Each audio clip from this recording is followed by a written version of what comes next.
سلام دوستان، من اشکان هستم، کلکسیونر لگو و میخوام لگوهای خودم براتون به نمایش بذارم و اونا رو با هم بررسی بکنیم و امیدوارم تمام لگو بازها و کسایی که به لگو علاقه مندن از این ویدیو لذت ببرن.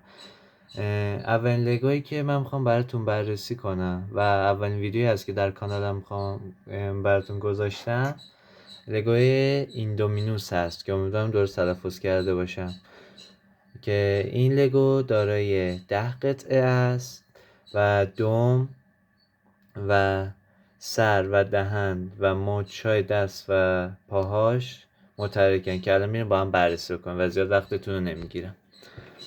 اول از سرش شروع میکنم.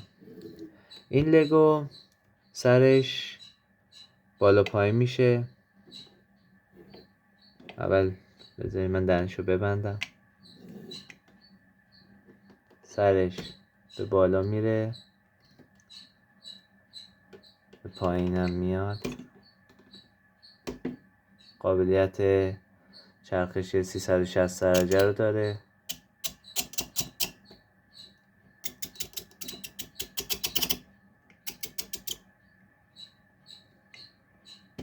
دهنش باز میشه و یه حالت دیگه هم داره که اینجوریه و این حالت دهن برای اون توپ هایی هست که اگه تو دنیای جوراسیک دیده باشین، این توپ در اون دهنش قرار میگیره که من این حالت رو بیشتر دوست دارم.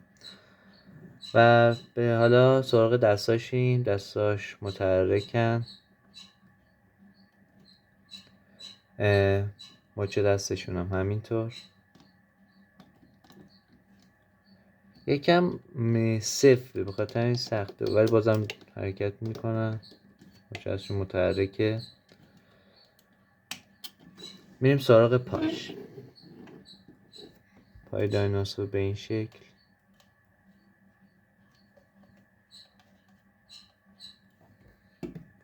دمش هم قابلیت 360 درجه رو داره.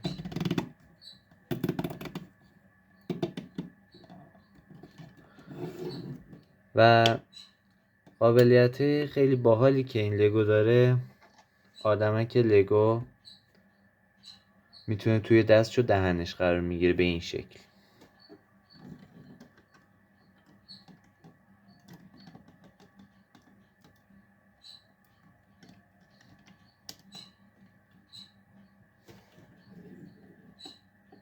به این شکل اگه مشاهده کنید توی دستش قرار میگیره، توی دهن دایناسور قرار میگیره.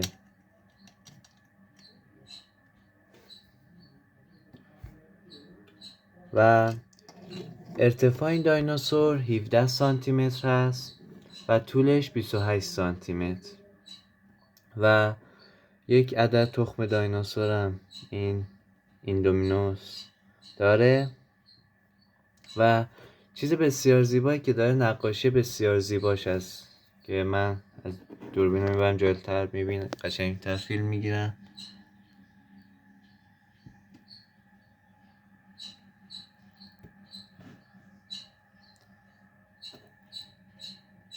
نقاشی بسیار زیبایی داره، خیلی قشنگه و یه خیلی نمیدونم چجوری بگم، قیافش از جلو خیلی قشنگتر میشه.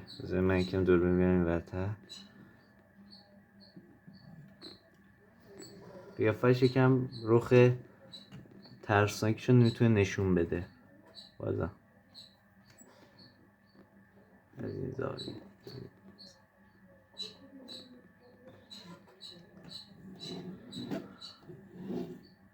امیدوارم از این ویدیو لذت برده باشید. اگه تو کامنت ها حتما بهم بگید، اگه بگین چیکار کنم، اگه مشکلی بود مثلا تو ویدیو حتما تغییرش میدم، نور، فضای پشت، یا چگونه دوباره براتون میخوام لگو رو بررسی بکنم، هرچی من میخونم نظراتتون رو و امیدوارم از این ویدیو لذت برده باشین. اگه لذت بردین دنبالم بکنین، چون قرار لگوهای خفن بیشتر براتون بذارم. دوستتون دارم. همیشه سلامت و پایدار شین. خداحافظ.